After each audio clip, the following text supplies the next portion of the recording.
बतावी रे सुहागीना आरे अवसर मारे सतगुरु सेव्या पराप शांतीने मध्यमा वैखरी पराप शांतीने मध्यमा वैखरी हे मध्यमा गडाय रे सुहागीला आरे अवसर मारे सतगुरु सेव्या हे वास्तु तो देहामा बतावी रे सुहागीला आरे अवसर मारे सतगुरु सेव्या जाग्रत स्वप्न सुषुप्तिने तुरिया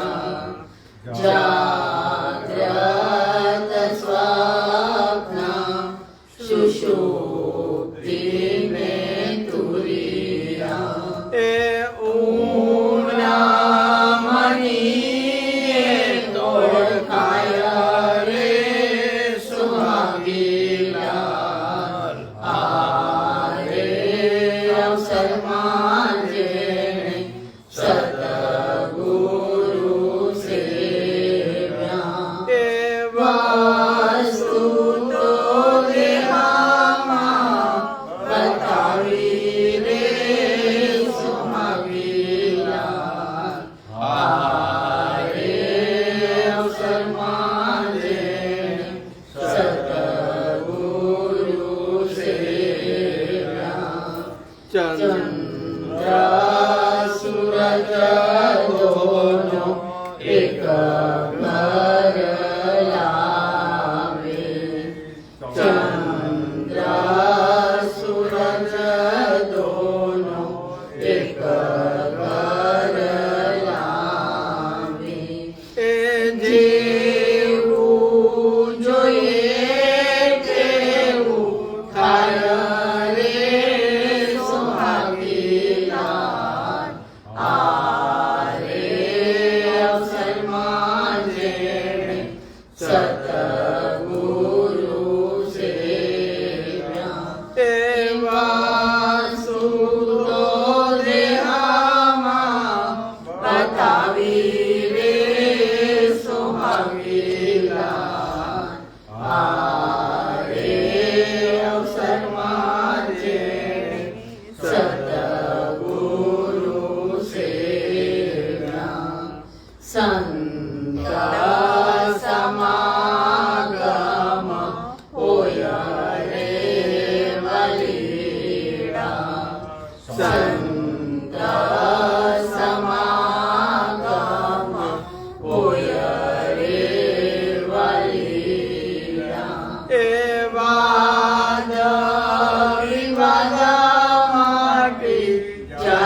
बोलो श्री सच्चिदानंद भगवान की जय। श्री सद्गुरुदेव महाराज।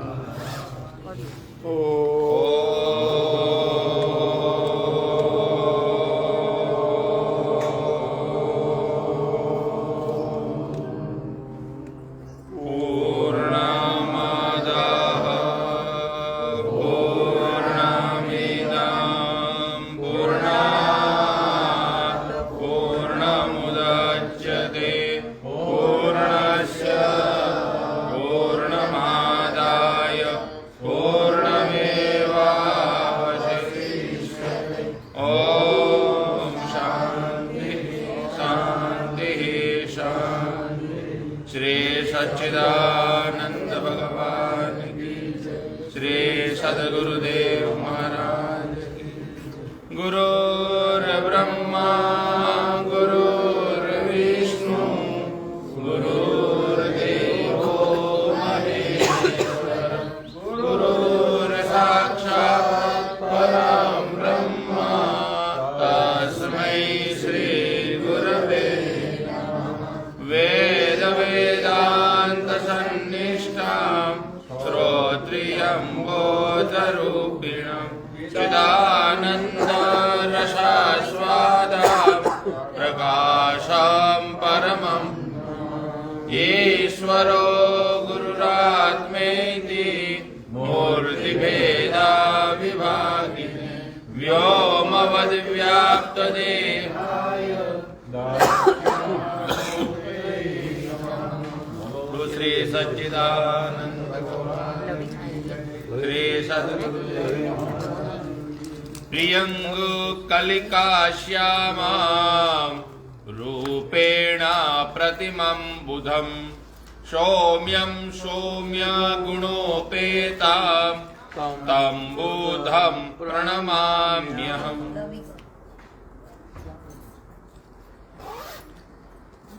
योग वासिष्ठ महारामायण से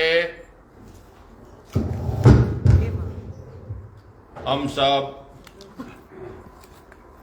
पूज्य महाराज जी से सत्संग सुन रहे हैं। काफी दिन हो गए, सत्संग बहुत ही अपने वेग से अपनी गति से मति को प्रकाश देने वाला हो रहा है।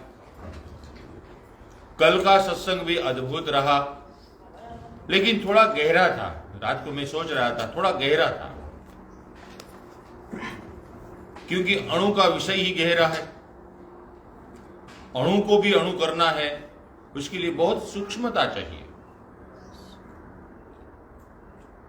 इतना बड़ा शरीर है। किसी ने पूछा कि परमात्मा कहां रहता है और कितना है, तो अंगुष्ठ मात्र प्रमाण, अंगूठा जितना इतना है इतना ही परमात्मा का वास हृदय में है, ऐसा वेद वाक्य है। माने उसका मतलब कि शरीर इतना है, वो बहुत सूक्ष्म है, उसको देखना है, उसके साथ एकाकार करना है। तो विवेकानंद महाराज जैसी दृष्टि होनी चाहिए, क्योंकि विवेकानंद महाराज ने अद्वैत वेदांत इसी को अणु परमाणु को समझाने के लिए शिकागो में गए और वहां अणु परमाणु के विषय पर बहुत अच्छा प्रवचन दिया। आज के पेपर में उनका उल्लेख है, क्योंकि आज उनकी जन्म जयंती है। तो हमारी ओर से विवेकानंद महाराज को कोटि कोटि प्रणाम करते हैं, जिन्होंने अद्वैत वेदांत दर्शन के लिए अनेक मनुष्य के मन में अच्छे विचार भरे। उठो जागो जो महाराज जी का मुख्य सूत्र है, हमारे महाराज जी का, उस स्वामी विवेकानंद ने इसका बहुत प्रचार किया। प्राप्त करना है कुछ तो वरान निबोधत, तो श्रेष्ठता प्राप्त करें। कुछ भी हमको प्राप्त करना हो, मित्र प्राप्त करना है तो श्रेष्ठ मित्र प्राप्त करें, धन प्राप्त करना तो श्रेष्ठ धन प्राप्त करें, गुरु प्राप्त करना है तो श्रेष्ठ गुरु प्राप्त करें, साधन प्राप्त करना तो श्रेष्ठ साधन, एकमात्र साधन परमात्मा का, उसको प्राप्त करें। ये सिद्धांत को समझाने के लिए योग वासिष्ठ रामायण में वशिष्ठ महाराज अपने प्रिय शिष्य राम को सुना रहे हैं। और कल एक बात बताई थी वशिष्ठ महाराज ने, वो महाराज जी का बहुत पहले बहुत हम जब महाराज जी से सत्संग सुनते थे, सीखते थे, तब महाराज जी का बहुत फेवरेट सब्जेक्ट रहा एक समय। उनका एक कल आया था, थोड़ा आपको सबको याद ही होगा, एक कल एक शब्द आया था कि सृष्टि का ये प्रलय होना और सृष्टि का वापस उद्भव होना, ये कौन सा सिद्धांत है परमात्मा का। लेकिन महाराज जी बहुत पहले समझा देते कि परमात्मा की दो लीला है, एक लीला का नाम है संकोच और एक का नाम है विस्तार। संकोच जब करता है तब प्रलय होता है, जब परमात्मा को विस्तार करना है, अपना विकास करना है, तो सृष्टि का उद्भव होता है। ये सिद्धांत वृत्ति प्रभाकर नाम के ग्रंथ में महाराज जी ने बहुत अच्छा सुनाया था। बहुत साल हो गया। वृत्ति प्रभाकर नाम का एक ग्रंथ है वेदांत का, बहुत अच्छा ग्रंथ है। उसमें महाराज जी ने इस सिद्धांत को समझाया था। अच्छा लगा। कल मैं सोच रहा था कि ये विस्तार शब्द आ गया, विकास आ गया, अणु परमाणु आ गया, वैशेषिक कणाद महाराज का सिद्धांत आ गया। उसका मतलब यह है कि यह ग्रंथ ऐसा है कि सर्वधर्म संप्रदाय के लिए उपयोगी है। एक सिद्धांत को समझाने के लिए नहीं, अनेक सिद्धांत को एक सिद्धांत करने के लिए इनका एक भगीरथ प्रयास है। बहुत अच्छा चल रहा है सत्संग, ध्यानपूर्वक हम सुनेंगे तो बहुत कुछ लाभ प्राप्त हो जाएगा। चलिए हम ग्रंथ में जाए और अपना जीवन को पवित्र और प्रकाशित करने के लिए हम प्रयास करें।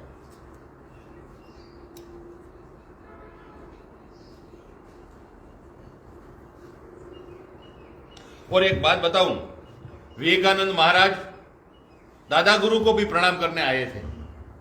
दादा गुरु को भी प्रणाम करने आए थे विवेकानंद महाराज।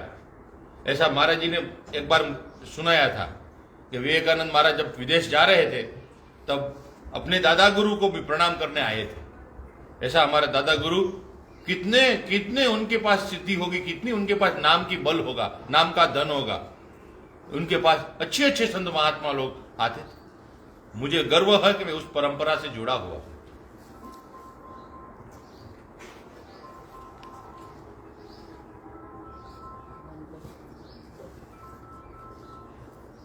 जो अणु बताया है वो अणु यहां चिन्मयी है, वो जड़ अणु नहीं है।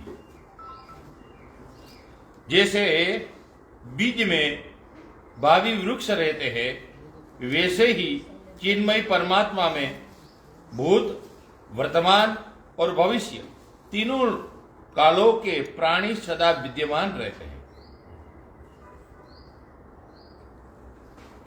यह परमात्मा संपूर्ण जगत में उदासीन की भांति स्थित है।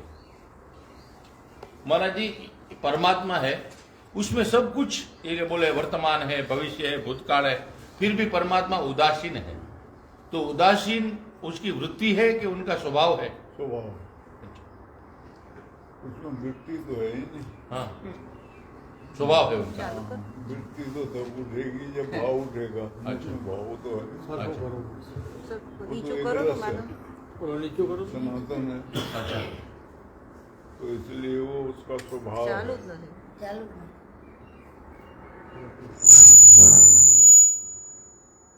एक रंगवदूत महाराज है ना, उन्होंने यह शब्द का बहुत अच्छा प्रयोग किया है दत्त बावनी में। मुझे याद नहीं आ रहा है। उदासीन थयो केम उदासीन अत्र, कैसे वाक्य છે?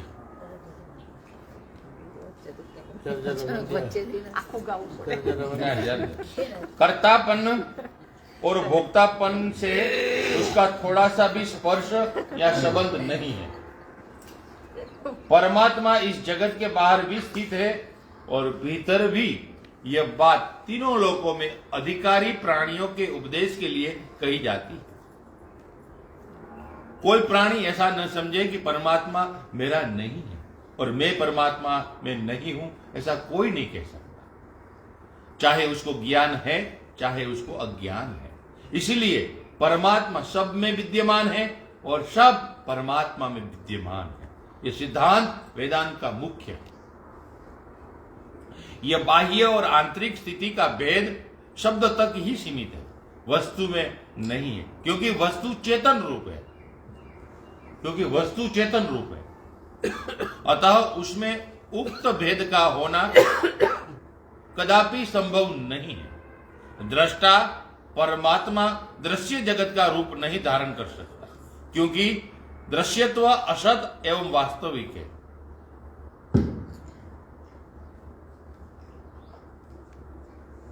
महाराज ये नहीं आया मुझे समझ में। ये बोल रहा है कि दृश्य है जो, देखो दृश्य पहले ऐसा देखा है, उक्त भेद का होना कदापि संभव नहीं है कि वस्तु चेतन है और उस वस्तु में नहीं हो, फिर भी वस्तु चेतन है, अतः उसमें मैंने वस्तु में उक्त भेद का होना कदापि संभव नहीं है। अब देखना, दृष्टा परमात्मा दृश्य जगत का रूप नहीं धारण कर सकता, ठीक है, क्योंकि दृश्यत्व असत है एवं वास्तविक है। वास्तविक हो सकता है दृश्य, असत है, हाँ वो बराबर है, अभी वास्तविक है इस वक्त, लेकिन एक अवस्था में असत है, उसकी कोई सत्ता नहीं है।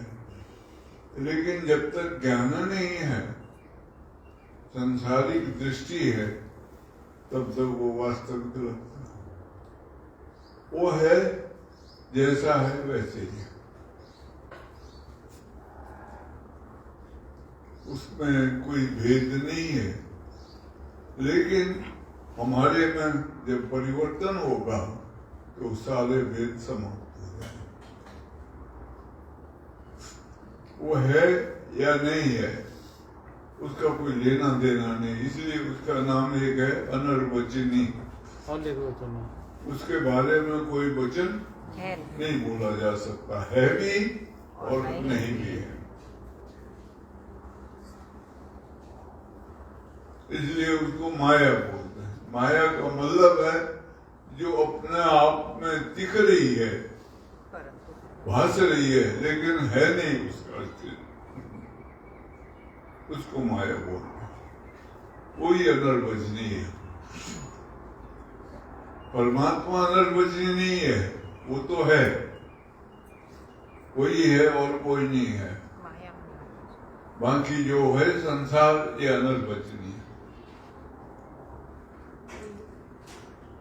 ठीक है।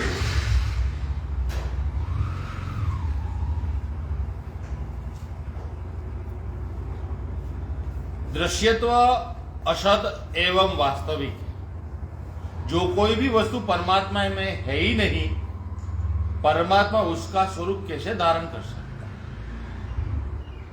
व्यवहार दृष्टि से दृष्टा ही दृश्य भाव को प्राप्त होता है।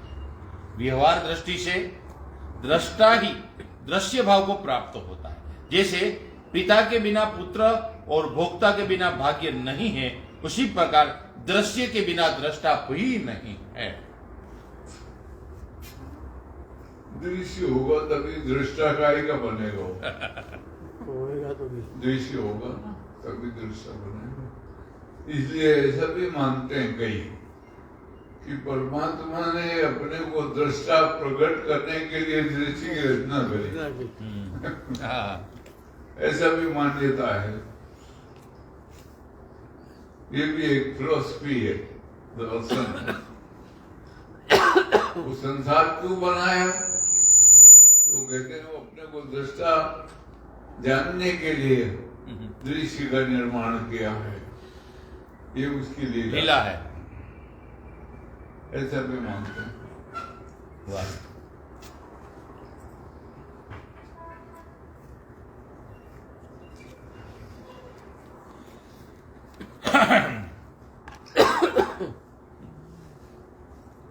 जैसे विशुद्ध सुवर्ण में यह सामर्थ्य है कि उसका कंगन आदि बन सके, उसी प्रकार चिन्मय होने के कारण दृष्टा में यह शक्ति है कि वह दृश्य का निर्माण कर सकता है। करता ही है। रात को स्वप्न में दृष्टा ही सब निर्माण करता है। जो हम देखते हैं वो क्षणिक है, लेकिन निर्माण किया है, वहां कोई सामग्री नहीं है नहीं, फिर भी सब बना देता है वो। पहाड़, नदी, नाले, पेड़, वृक्ष, मनुष्य सब होते हैं, नाते रिश्तेदार सब हो जाते हैं। सांप, बिच्छू, और काठ भी खाता है सांप का, और उछल पड़ते हैं हम, नींद खुल जाती है। कई बार तो ऐसा होता है हाथ मुंह काट गया तो देखते हैं नहीं, काटा तो नहीं, ऐसा भ्रम होता है। जहर भी चढ़ जाता है। ये ऐसा भ्रम है।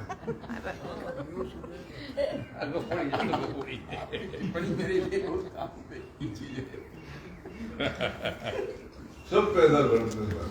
ये महाराज जी ने कहा एक शब्द तो मुझे याद आया। महाराज जी के जीवन की कहानी है, महाराज जी के जीवन की नहीं है, उनके गांव के आसपास की कहानी है। ये भ्रम कितना खतरनाक है, कितना। एक सांप, छोटा सा सांप दूध में गिरा, उसकी खीर बनाई।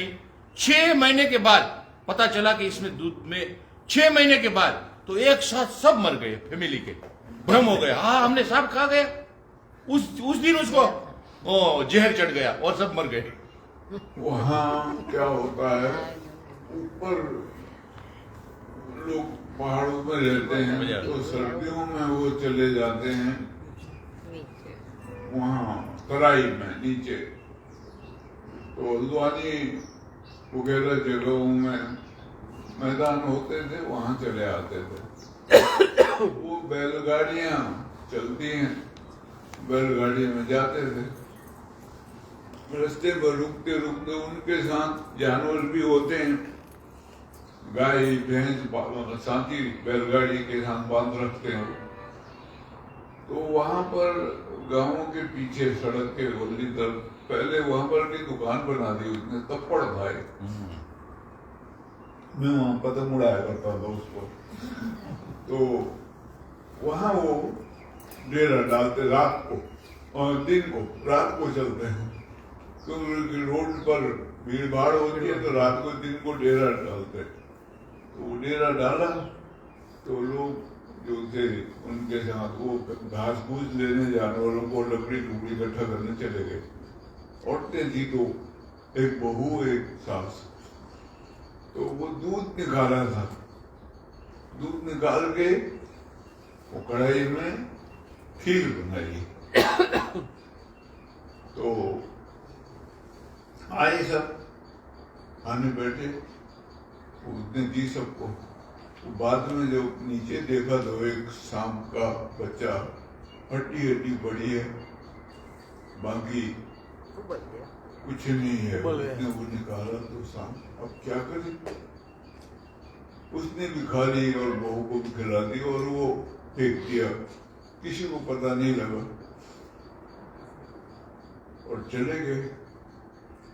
और 6 महीने वहां रह के किसी को कुछ नहीं हुआ। 6 महीने वहां रह के फिर जब मौसम बदला, मार्च का महीना आया तो चले ऊपर को, फिर वहीं पर अड्डा जमाया वापसी पर।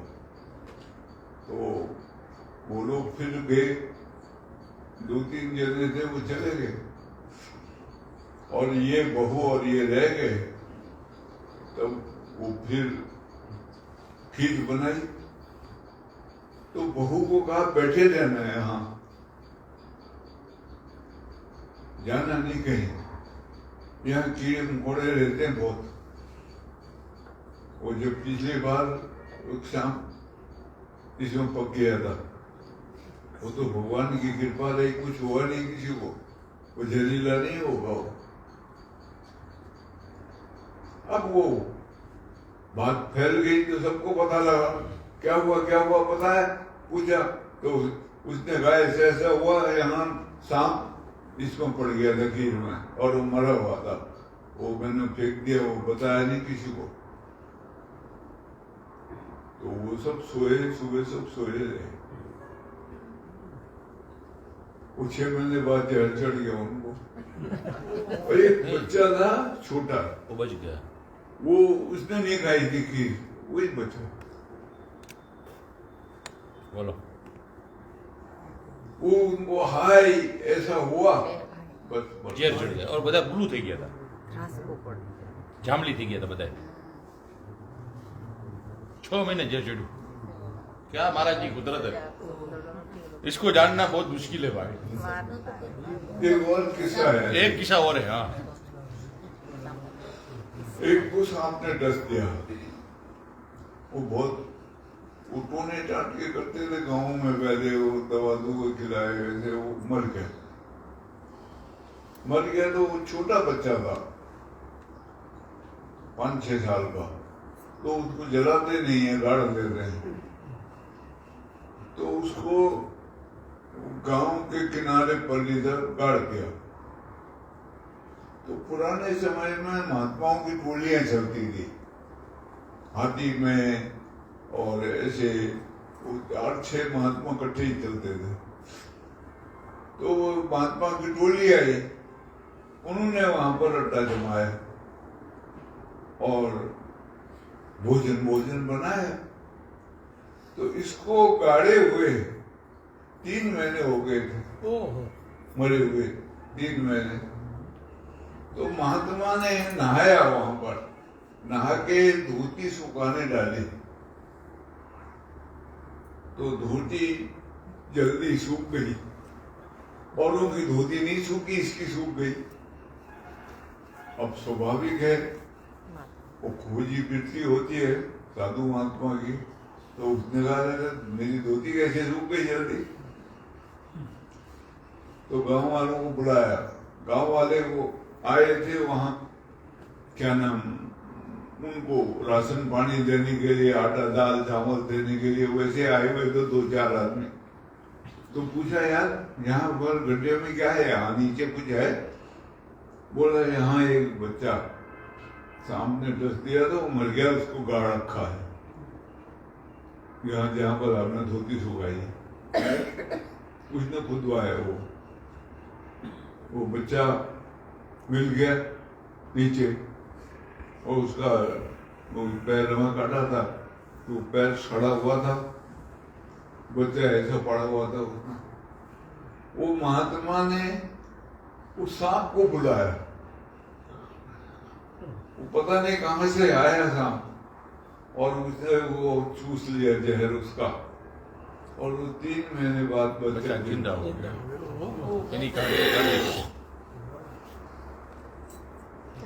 और एक कहानी है आपके गांव की, एक कहानी और है। ये सांप की मैं 5-6 कहानी सुनी मैंने। एक वो बोलते हैं ना, सांप पर मणि होता है, मणि वाली भी कहानी एक जोरदार है। वो एक ग्वाला था वहाँ, वो गाय और भैंसों को चराता था। वहाँ नीचे जहाँ घर है और उससे नीचे पानी की डिग्गी थी पुराने, वहीं से पानी भरते थे। अभी तो नल आ गए, पहले वहां से भर लाते थे। हाँ, कूल था पानी का, वहां से वो बना रही थी गांव वालों ने, वहां पानी आता था, उससे भरते थे। तो वो वहां दोपहर को गाय भैंसों को लाता था पानी पिलाने। वो एक पोखरा जैसा भी था, छोटा था, वो ये पानी उसमें जाता था। वो गाय को लाता था, गाय भैंसों को। तो वहां पर एक सांप आया, तो उसके सिर में मणि थी, वो दिया जैसा रखा हुआ था। वो सांप ने उसको ऐसे करा, वो उधर अटक गई पत्थर के पास, और वो सांप ने भी पानी पिया वहां, और फिर ऐसे करके वो चला गया। उसने वो देखा, और वो पेड़ में बैठा हुआ, वहां पर बगल में काफल का पेड़ था, काफल होते हैं छोटे-छोटे, उसमें बैठा हुआ हो। उसने आके घर में बोला ऐसा ऐसा, तो उसकी माँ थी बुढ़िया, उसने कहा वो मणि वाला सांप होगा, वो मणि अगर मिल गई तो हमारा जीवन सुधर जाएगा। तो वो दूसरे दिन वो बुढ़िया चली गई उसके साथ, और वो भी बैठ गई पेड़ में। वहां वो सांप आया ऐसे ही, उसने वो पानी पिया, चला गया। तो वो अब रोज आने लगा वहां पर देखने के लिए, रोज वो उसी टाइम लाए, उसी टाइम सांप आए थोड़ी देर बाद, और वो पानी पी के चले जाए। तो उन्होंने, उसके ससुराल वालों ने कहा ये तो बहुत कीमती मणि है, उसको काबू करो। कैसे? लेकिन सांप तो बड़ा जहरीला है, बड़ा है, खा जाएगा वो। क्या करे? तो वो 2-3 जने पेड़ में चढ़ गए उसी में, और वहां पर एक तांबे का वो बनाया उन्होंने, मटका जैसा, और उसमें रस्सी बांधी गोल उसके बीच में, और उसको वो जैसे उसने मणि रखी तो वो मटका रख दिया उसके ऊपर तांबे का। अब वो सांप ने सिर पटका मटके में अपना, और पटक पटक के वो मर गया भाई। वो मणि नहीं मिली उसको। तो अब ये डर के मारे भाग गया है घर को, और 2-3 जने सारे घबरा गए वो। लेकिन वो बाद में एक पंडित को लेकर गए वो मणि लाए वो कहते हैं बाद में बहुत अमीर हो गया था वो आदमी।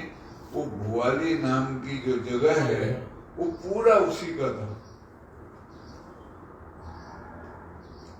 ऐसा किस्सा सुनाते, देखा नहीं है, लेकिन बाद में वो पूरा हो गया उसका किस्सा सुना। वो आदमी उसका परिवार खत्म उजड़ हो गया, पूरा उजड़ गया, कोई बचा नहीं, कोई वो नहीं बचा। पंडित बचा, वो जो बाद में जिसने मणि उठवाई वो पंडित का परिवार, वो इसका परिवार समाप्त हो पूरा पूरा आपको खानदान साथ थी मेड़ा थे इन लोगों को मेड़ा।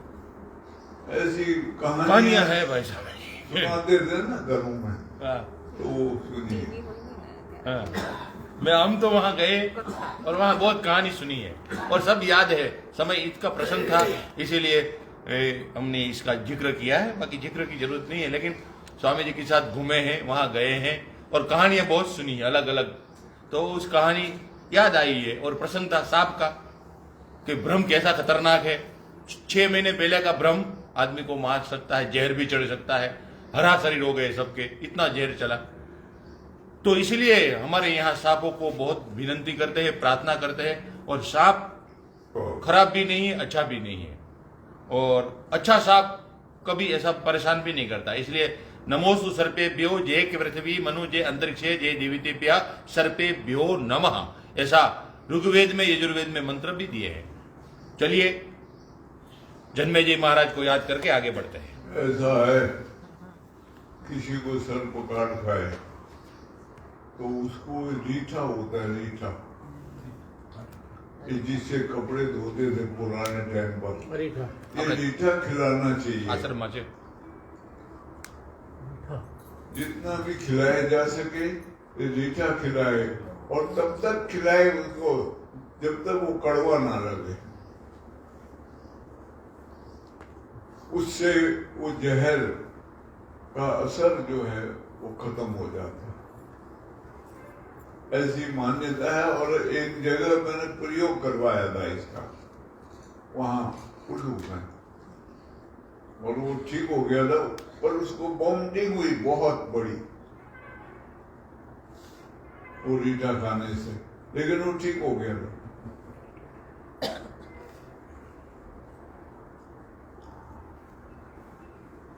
आस्तिक वचनं श्रुत्वा सर्पो गच्छति दूरतः कफल्लक कफल्लक कफल्लक, ये वेदोक्त वाक्य है। चलिए हम आगे बढ़ते हैं। अस्तिकाय नमः।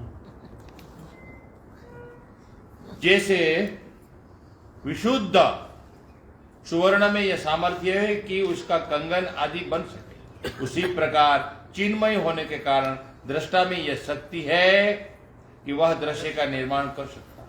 जैसे सोने के कड़ा यह सामर्थ्य नहीं रखता कि वह सुवर्ण का निर्माण कर सके, उसी प्रकार जड़ होने के कारण दृश्य में यह शक्ति नहीं है कि वह दृष्टा का निर्माण कर सके। जैसे सुवर्ण कंगन के भ्रम को उत्पन्न करता है, उसी प्रकार चिन्मय परमात्मा दृश्य का निर्माण करता है और अच्छे अच्छे को भ्रमित करता है। उक्त दृश्य असत होता हुआ भी अज्ञानवश सत्य सा प्रतीत होता है।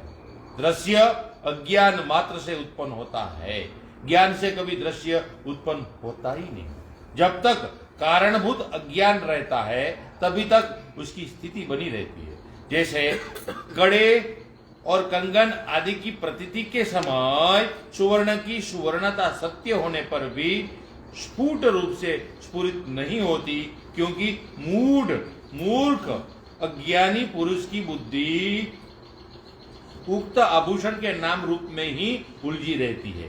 उसी प्रकार दृष्टा के दृश्य रूप में स्थित होने पर उसके वास्तविक स्वरूप की स्फूर्ति नहीं होती। जैसे कंगन के रूप में प्राप्त होने पर सुवर्ण अपनी पूर्व सिद्ध सुवर्णता को लक्ष्य करता है, वैसे ही दृश्य रूप में स्थित हुआ दृष्टा अपने दृष्टापन को लक्षित करता है। ये सिद्धांत समझने जैसा है। दृष्टा जब अज्ञानवश अपने को दृश्य रूप में देखता है, दृष्टा जब अज्ञानवश अपने को दृश्य रूप में देखता है, तब अपने वास्तविक स्वरूप को नहीं देख पाता और देख भी नहीं सकता। दृष्टा में दृश्यत्व की प्राप्ति होने पर उसकी सत्ता भी असत्ता सी प्रतीत होती है, अर्थात वह सदरूप होने पर भी असत सा भाषित होने लगता है। परंतु जब ज्ञान से दृश्य गलित हो जाता है, लेकिन जब ज्ञान से दृश्य गलित हो जाता है, तब केवल दृष्टा की ही सत्ता रह जाती है। उस दृष्टा का परिचय प्राप्त करने के लिए उस परमात्मा का एक तत्व है जिनका परिचय प्राप्त करना अत्यंत जरूरी है। वो परमात्मा हमेशा तत्व रूप है, इसलिए हमारे शास्त्रों में तत्व की महिमा बहुत गाई है। जैसे कड़े और कंगन का गला देने पर जब उसके नाम रूप की प्रतीति नहीं रहती, उसी तरह अन्य किसी तत्व की ही प्रतीति नहीं होती। मात्र परमात्मा के अलावा और कोई तत्व नहीं है, इसकी ही प्रतीति बनी रहती है। जैसे सुवर्ण की सुवर्णता बनी रहती है, उसी तरह तत्व में परमात्मा की प्रतीति बनी रहती है। मधुसूदन शास्त्री महाराज ने इसीलिए तत्व की महिमा गाई है। वृंदावन में अच्छे संत महात्मा जो नहीं कर सकते हैं, और एक वेदांत के आचार्य महामंडलेश्वर इतना अच्छा कृष्ण के तत्व के रूप में डूब गए। अद्वैत सिद्धि नाम का ग्रंथ विद्वानों के गोद में रहता है, इतना बड़ा ग्रंथ है अद्वैत सिद्धि नाम का ग्रंथ। उससे भी श्रेष्ठ उन्होंने तत्व कृष्ण को तत्वमय जाना है, और बहुत अच्छा श्लोक बोला है जो वृंदावन में हर गली में गूंजता रहता है सुबह। बंसी विभूषित करान नवनीरदाभात पीतांबरात अरुणबिंब फलादरोष्टात् पूर्णेन्दु सुंदर मुखात् अरविंद नेत्रात् कृष्णात् परम किमपि तत्वमहं न जाने। कोई तत्व को मैं नहीं जानता, खाली कृष्ण एक तत्व है, उसको ही मैं जानता हूं। इसलिए हमारे शास्त्र में कहा है गुरु परम तत्वम, गुरु से बड़ा कोई तत्व नहीं। नास्ति तत्वम गुरु परम, कोई तत्व गुरु से परा नहीं। तत्व ही समझना हमारी जिंदगी का सारभूत लक्ष्य है। बहुत अच्छा दिया।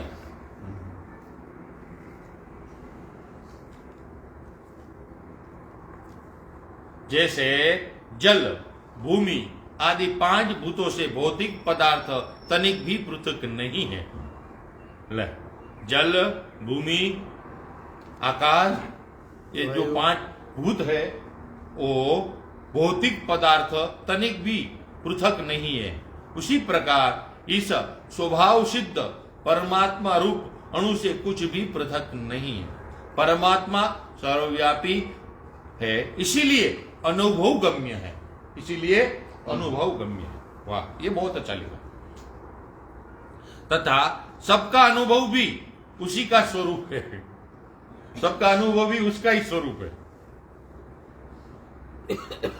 अतः एकत्व के यथार्थ अनुभव की युक्ति, बहुत अच्छा है, सुनने एक बार। अतः एकत्व के यथार्थ अनुभव की युक्ति जब सुदृढ़ हो जाती है, तब उस परमात्मा की सबके साथ एकता समझ में आती है। तभी परमात्मा का चिंतन हो सकता है। उसके लिए ही पुरुषार्थ हमारे शास्त्र में वर्णित है।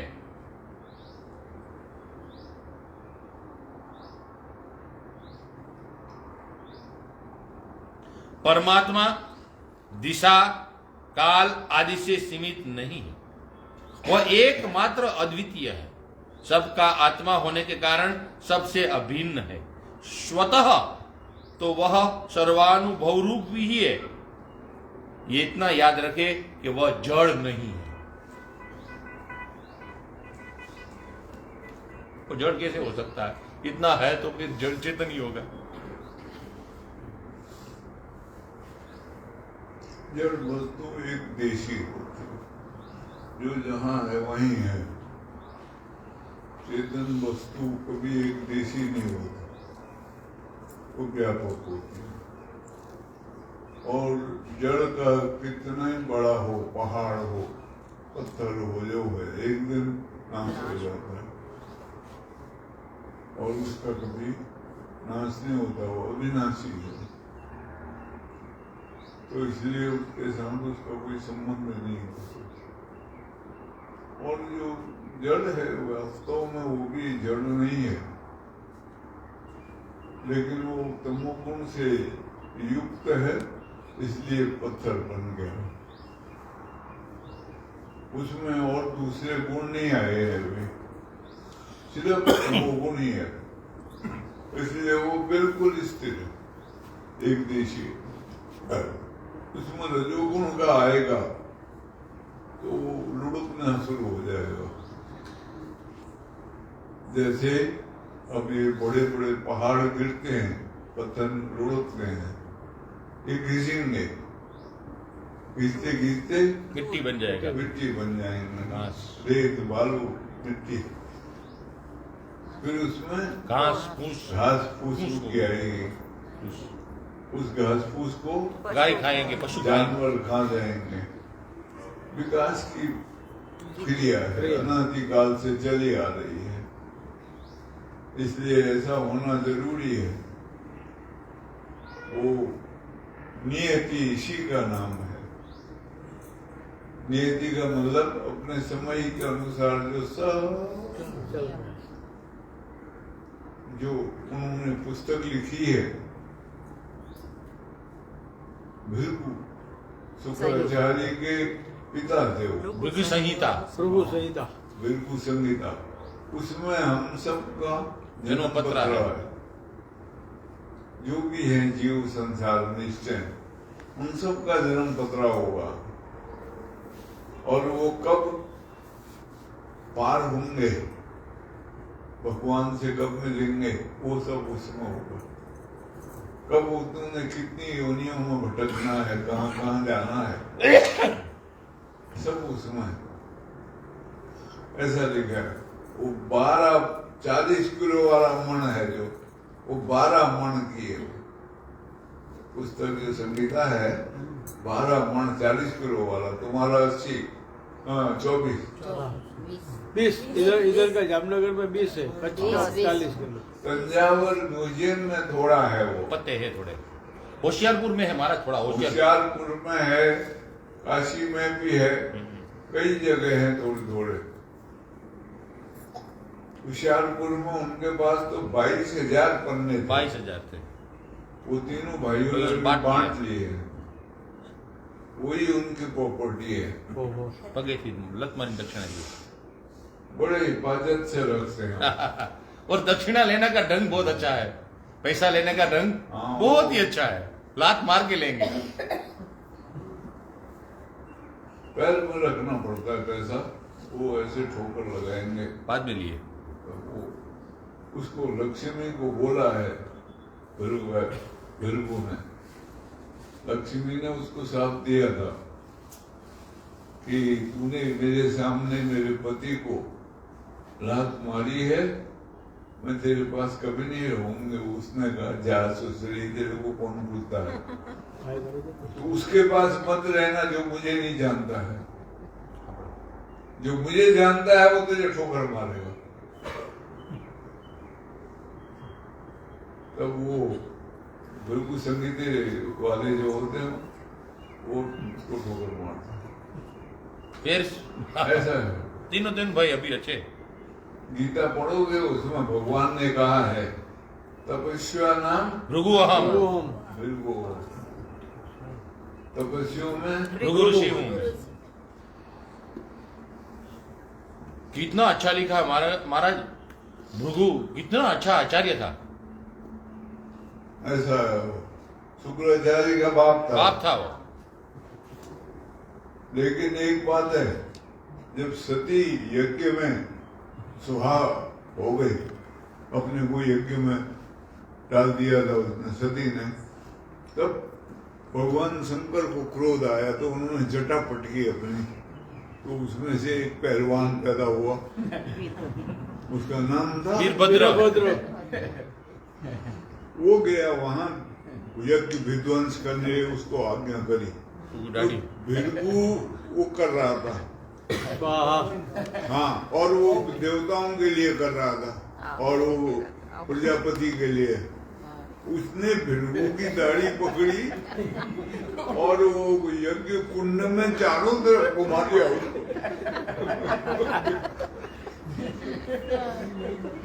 उसका भृगु बाल बांका नहीं कर सका। क्यों? वीरभद्र कल्याण। हाँ, भद्र है वो बिल्कुल। भगवान के साथ भद्र लगता है शब्द। बलभद्र, सुभद्रा, वीरभद्र, सब भद्र होते हैं। भद्रम होता है। पुस्तक છે પ્રદીપભાઈ પુસ્તક भद्रम भगवान विष्णु है। भद्रं कर्णे शृणुयाम। सुनाओ। भद्रम पक्षे माक्षभिजत्रा। मुझे भगवान का गुस्सा भी कल्याण करने वाला भद्र है। કોણે લખ્યું પુસ્તક પ્રદીપભાઈ? रमण देसाई। रमण देसाई लिखी? ना नीलकंठ देसाई। लेकिन अच्छा है वो पुस्तक। रमण भाई नीलकंठ नाम के लेखक ने पुस्तक लिखा है जिसका नाम ही भद्रम है। वो प्रदीप भाई पहले बहुत हमारी चर्चा हुई। कॉमेडी अच्छा है, लेकिन हास्य कलाकार बहुत अच्छा।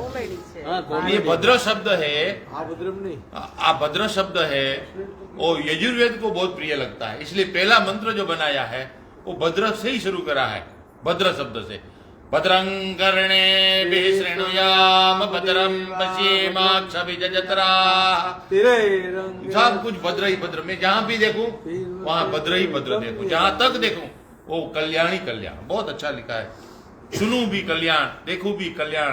बहुत अच्छा मंत्र है।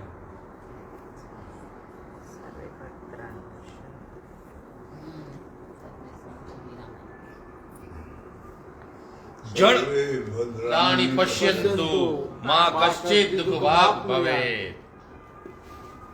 मैं सब मेरे को नजर ही भद्र आए। ये नरसिंह मेहता है ना, जो उनको भद्र शब्द बहुत प्रिय लगता था, इसलिए अपने भजन में उसने भगवान कृष्ण को कृष्ण करके नहीं पुकारा, बोले सुभद्री का वीरा है वो, सुभद्रा का वीरा। वो भजन भी आप अनुसूया बेन नाम को सुनाते थे, वो एक गीत, वो कुछ सुभद्रा का वीरा, क्या मारी नथड़ी खोवाणी नागर नंदजी ना लाल, नागर नंदजी। बोलो में आवे क्या केવું ભજરો? સુભદ્રા ના વીરા નહીં આપું નહીં આલું કઈ કેવું છે? નથણી આપો ને મારા सुभद्रा ना वीरा वीरा वीरा। हाँ એવું કઈ છે। कृष्ण ने अर्जुन को बोला था, सुभद्रा को लेके भागा था अर्जुन, तो उसको बोला था अर्जुन अब तो अपना रथ तू नहीं चलाएगा, अब तेरा रथ सुभद्रा चलाए। सुभद्रा।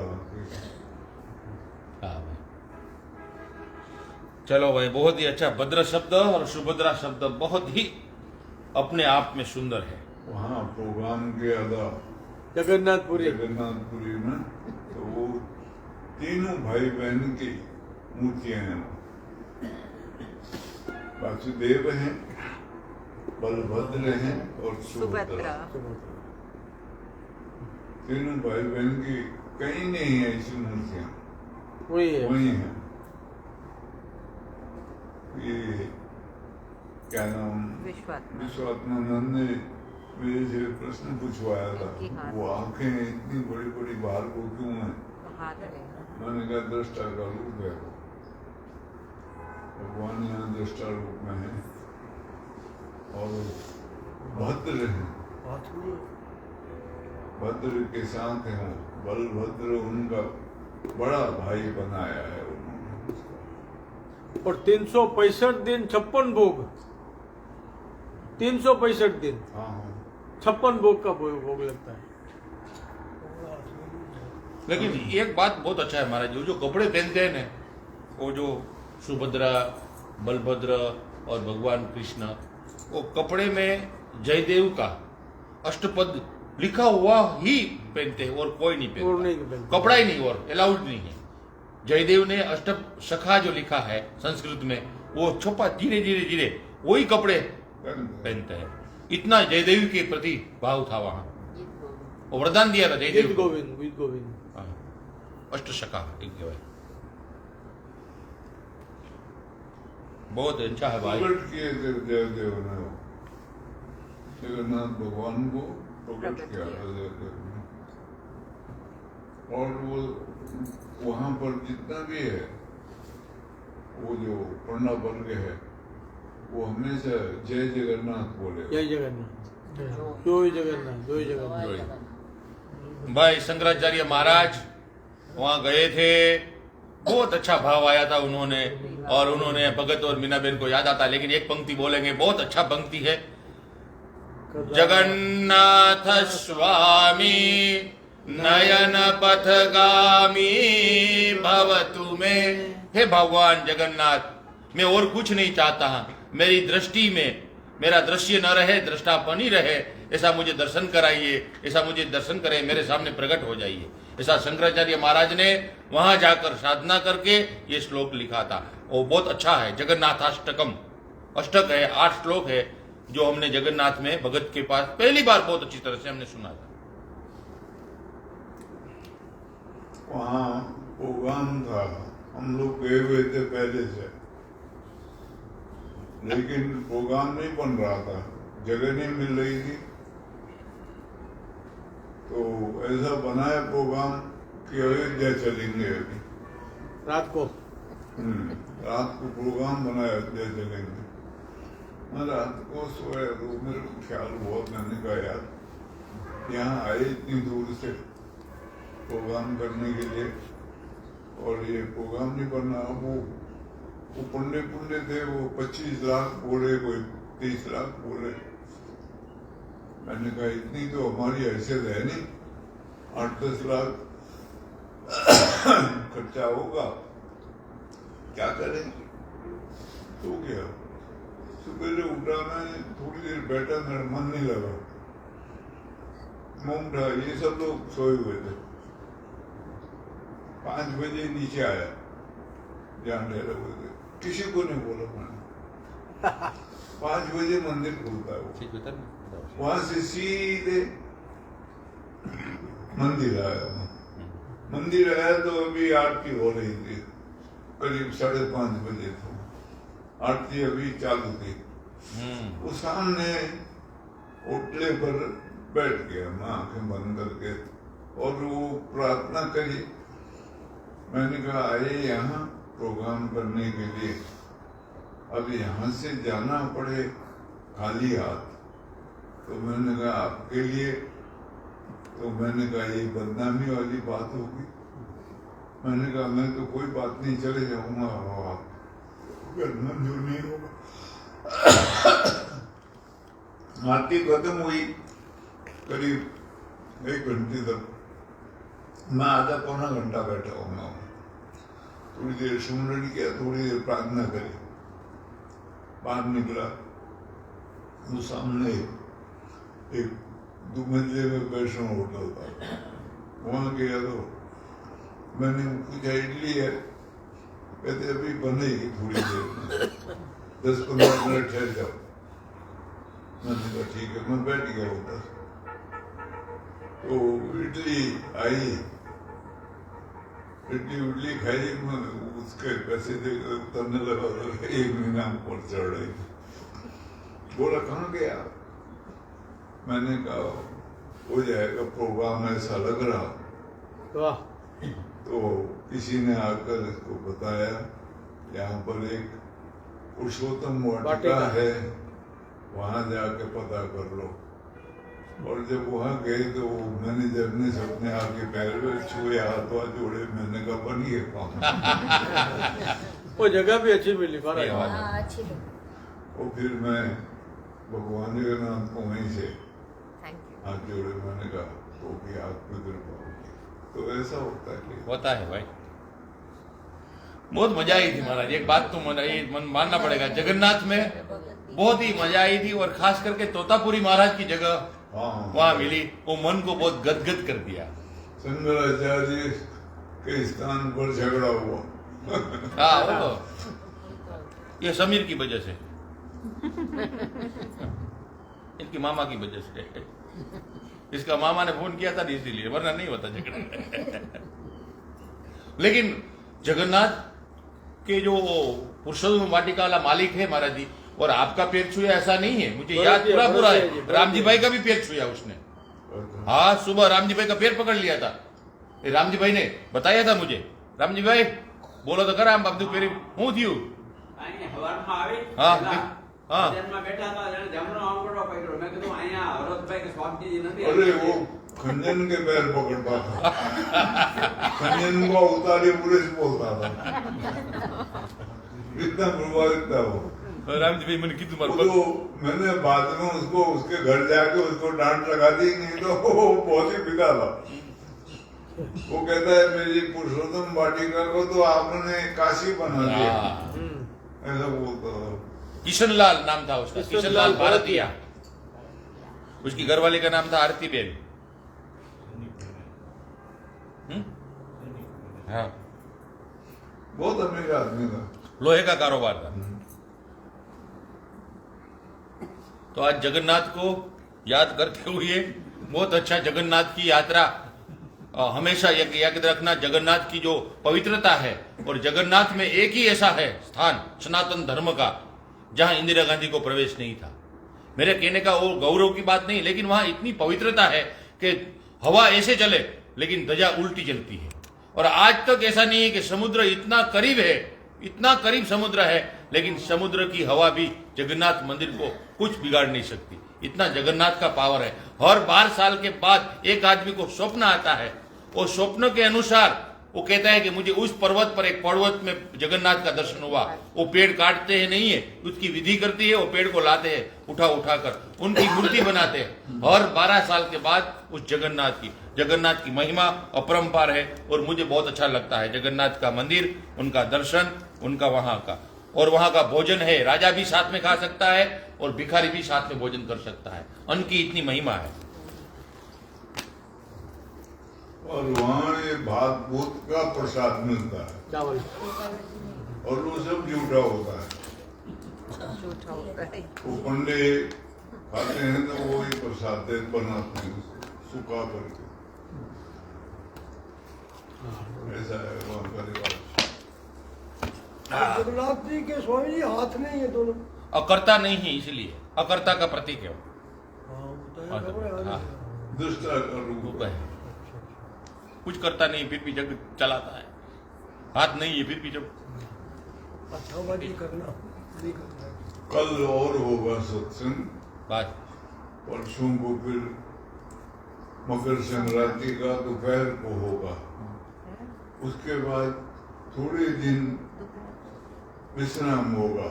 सब पचाना, जो कुछ भी सुना है उसको पचाना होगा। और उसके बाद फिर 1 तारीख के बाद शुरू करेंगे। थोड़ा इधर उधर घूमना फिरना है, वो चले जाएंगे हम। और फिर वो तैयारी उसकी करनी है। सोमनाथ भागवत की क्या होता है पता नहीं। कोरोना का जोर हो रहा, पता नहीं गवर्नमेंट ना कह दे क्या बता। 150 मानस अभी अलाउ है, 150। खुले में वो भी वो और कहते भी हैं 20 तारीख तक पीक पर होगा, डॉक्टरों 20 जनवरी तक पीक पर होगा ये, उसके बाद नीचे उतरेगा पीक से। એવું કાગળ જ શર્મા છે તો 10 तारीख तक हाँ नीचे उतर उतर जाएगा। आप कहोगे तो उतर जाएगा, आप बोल दोगे तो उतर जाएगा, 20 फरवरी तक। जैसा परमात्मा देखते हैं। वैसे लेकिन यहाँ नरेंद्र भाई नहीं आने वाला, थोड़ा वो है, नरेंद्र भाई नहीं आने वाला यहाँ। कल कल नरेंद्र भाई आने वाला था शास्त्री, वो नहीं आएगा क्योंकि सबको कोरोना हो गया।